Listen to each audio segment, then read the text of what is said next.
Assalamualaikum warahmatullahi wabarakatuh. Kami dari kelompok pemeriksaan akuntansi akan mempresentasikan tentang prosedur audit selanjutnya. Kelompok kami terdiri dari 4 anggota, yaitu yang pertama Zulrotus Solihah, yang kedua Eli Masruroh, yang ketiga Nur Hidayah Romadhoni, dan yang keempat Nabilah. Prosedur audit selanjutnya. Prosedur audit selanjutnya menegaskan bahwa bab ini melanjutkan prosedur audit sebelumnya, yakni prosedur penilaian resiko atau Risk Assessment Procedure.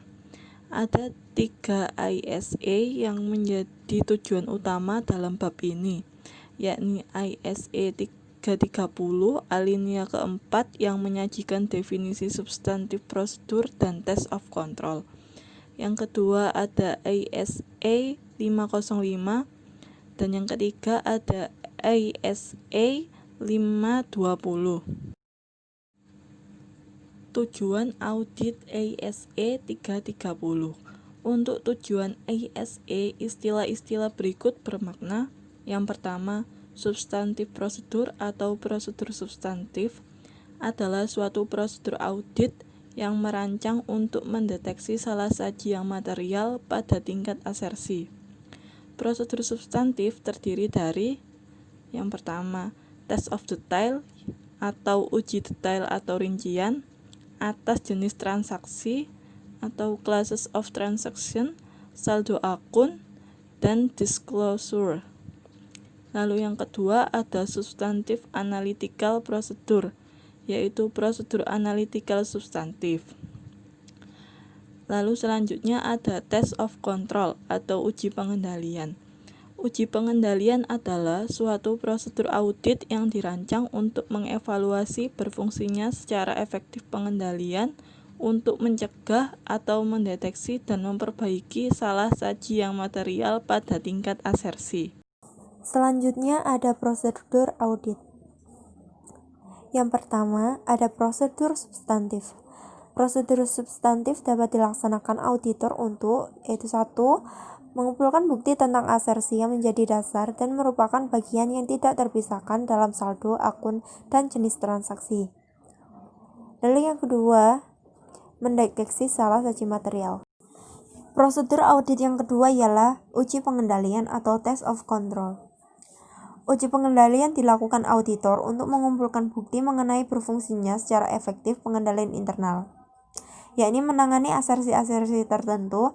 Auditor merancang prosedur auditnya berdasarkan keandalan pengendalian untuk asersi tersebut, lalu mencegah atau menemukan dan mengoreksi kesalahan serta kecurangan yang material.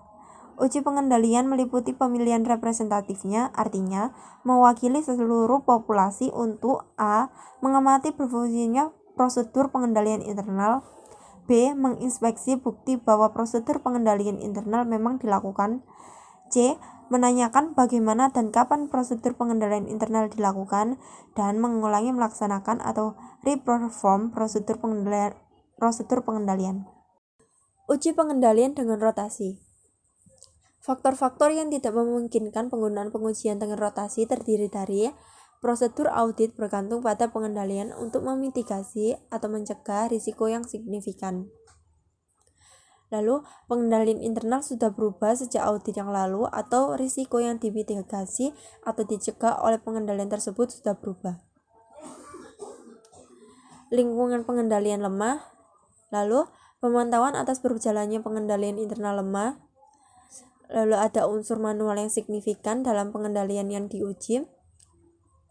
Lalu ada perubahan personalia yang memengaruhi secara signifikan penerapan pengendalian yang diuji.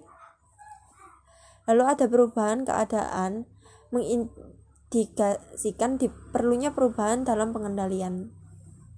Lalu yang terakhir, General IT Control atau pengendalian teknologi informasi umum lemah atau tidak efektif. Prosedur audit yang ketiga, yaitu uji rinci atau test of detail. dalam menentukan prosedur substantif mana yang paling tepat menanggapi risiko yang dinilai atau assess risk, auditor dapat melaksanakan uji rinci atau test of detail saja, atau kalau tidak ada salah satu material yang signifikan, prosedur analytical substantif atau substantif analytical prosedur saja, atau kombinasi uji rinci dan prosedur analitikan substantif. Yang keempat, melaksanakan prosedur substantif pada tanggal interim. Ketika prosedur substantif dilaksanakan pada tanggal interim, auditor wajib melaksanakan prosedur substantif selanjutnya, atau prosedur substantif yang dikombinasikan dengan uji pengendalian untuk periode tersisa. Pelaksanaan prosedur-prosedur ini akan memberikan dasar yang layak untuk menarik kesimpulan audit dari tanggal interim ke tanggal akhir tahun dan mengurangi resiko tidak terdeteksinya salah saji pada akhir periode. Namun, jika prosedur substantif saja tidak cukup, pengujian terhadap pengendalian yang relevan juga harus dilaksanakan. Yang kelima, prosedur audit untuk periode sisa. Ketika prosedur audit dilaksanakan pada tanggal interim, bandingkan informasi pada akhir tahun atau periode dengan informasi terkait atau pembanding atau comparable information pada tanggal interim. Identifikasi angka-angka yang kelihatannya janggal atau tidak umum atau unusual. Sewaktu merencanakan prosedur analitika substantif, lihat apakah perkiraan saldo akhir tahun atau periode dari jenis transaksi atau akun tertentu memang dapat dibuat.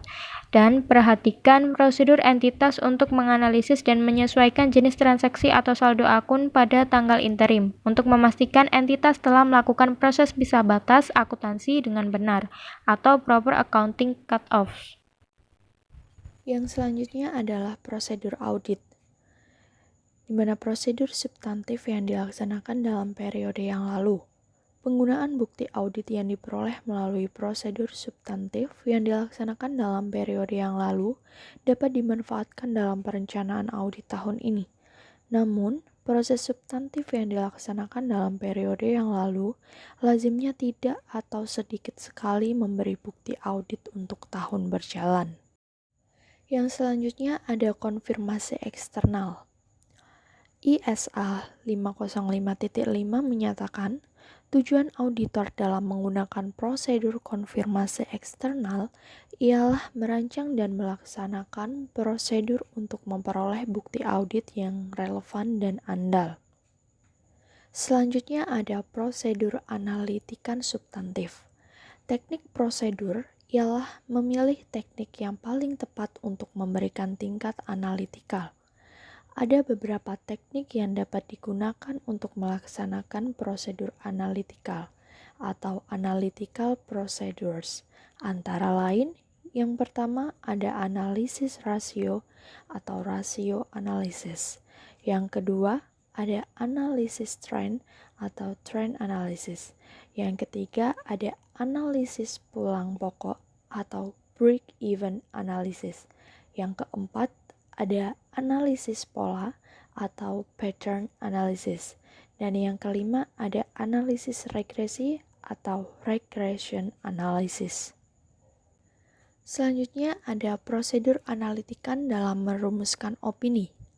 Berikut ini terjemahan ISA 520.6 mengenai prosedur analitikal dalam merumuskan opini auditor.